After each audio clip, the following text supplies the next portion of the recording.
Lo ngerasa nggak sih kalau Real Madrid itu klub paling serakah di dunia saat ini?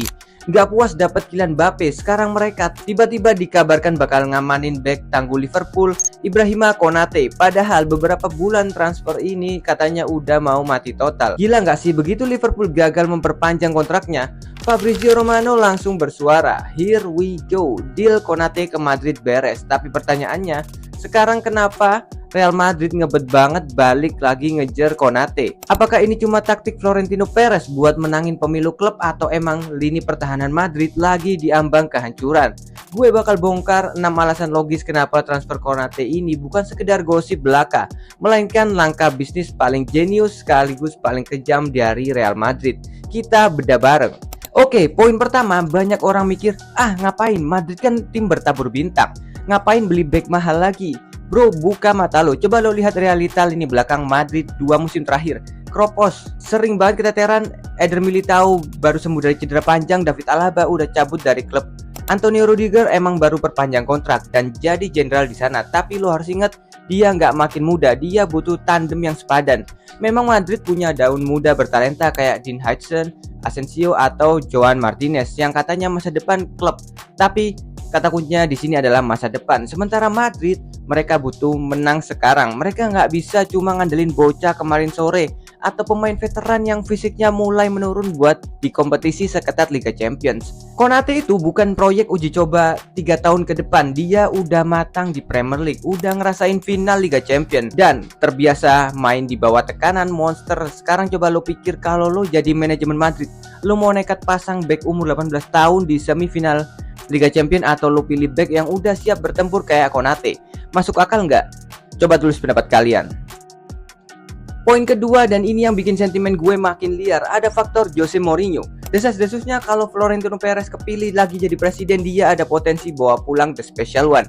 Nah, lo tahu sendiri kan karakter timnya Mourinho kayak gimana. Mourinho itu anti sama back yang menye-menye, yang lembek. Dia butuh petarung yang siap main kotor, menang duel, kuat mental pas tensi pertandingan berubah jadi ajang baku hantam taktis. Coba lo flashback di Chelsea, dia punya John Terry dan Ricardo Carvalho.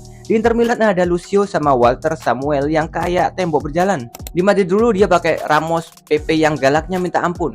Konate itu punya profil yang pas banget sama selera gilanya Mourinho. Badannya gede, larinya kenceng, dan gak takut duel fisik. Pertanyaan gue buat lo yang paham taktik, kalau skenario Mourinho balik ini beneran terjadi, menurut lo back line di bursa transfer sekarang yang lebih cocok dengan Mourinho dibanding Konate siapa? Hampir gak ada, bro.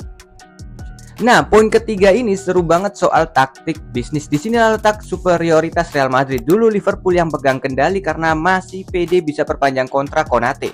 Bahkan Fabrizio Romano sempat bilang di YouTube channelnya kalau Madrid sempat mundur untuk menghormati hubungan baik mereka sama Liverpool setelah kasus Trent Alexander-Arnold. Tapi sekarang keadaan berbalik 180 derajat. Konate udah ngasih kode keras kalau babak dia di Anfield udah selesai. Begitu kontrak sisa dikit dan pemain gak mau memperpanjang kontrak, otomatis daya tawar klub pemilik langsung merosot tajam. Artinya apa? Madrid gak perlu ngemis-ngemis atau bayar kemahalan. Mereka tinggal duduk manis, ngontrol angka tawaran, dan bikin Konate ngerasa kalau gabung di Madrid itu adalah sebuah privilege. Madrid bernegosiasi dari posisi yang sangat kuat. Sadar gak sih lo betapa kejamnya dunia transfer sepak bola?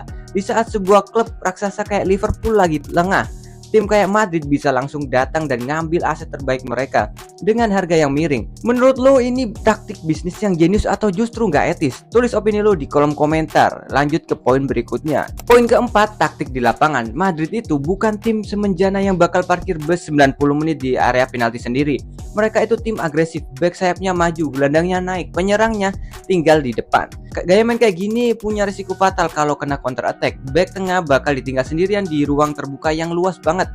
Kalau backnya lambat, kelar hidup lo, langsung berhadapan sama kiper. Disinilah alasan kenapa Konate dicari. Dia bukan cuma sekedar back yang badannya bongsor, tapi dia salah satu back tercepat di kompetisi elit Eropa saat ini. Data kecepatan di Liga Champions gak bisa bohong. Konate itu pernah mencatatkan rekor lari 34,54 km per jam. Di jajaran back top, dia cuma kalah tipis dari Mickey van de Ven 35,11 km per jam dan calon tandemnya sendiri Eder Militao 34,61 km per jam.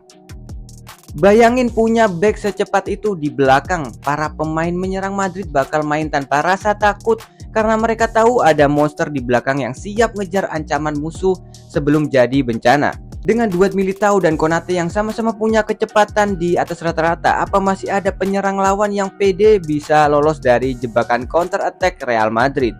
2 poin terakhir yang gak kalah penting, faktor ruang ganti dan chemistry. Main di Real Madrid itu tekanan medianya luar biasa, salah dikit besok muka lo udah terpampang di koran seluruh dunia.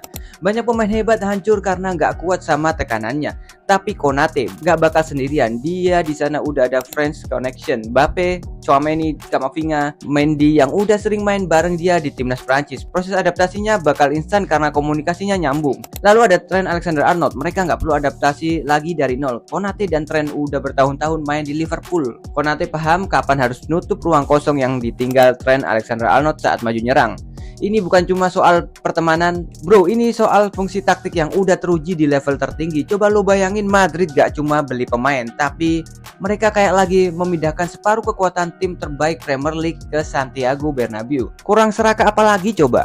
Transfer ini bukan cuma soal Madrid beli satu back tengah baru. Bro, ini adalah sinyal kuat ke seluruh dunia tentang kemana arah proyek raksasa Real Madrid selanjutnya. Dan siapa aja pemain yang bakal mereka korbanin dan tinggalin di belakang demi ambisi jadi penguasa sepak bola seutuhnya. Pilihan ada di tangan lo sekarang buat ngenilai. Menurut lo apakah Real Madrid beneran harus percaya sama Konate sebagai jawaban jangka panjang lini belakang?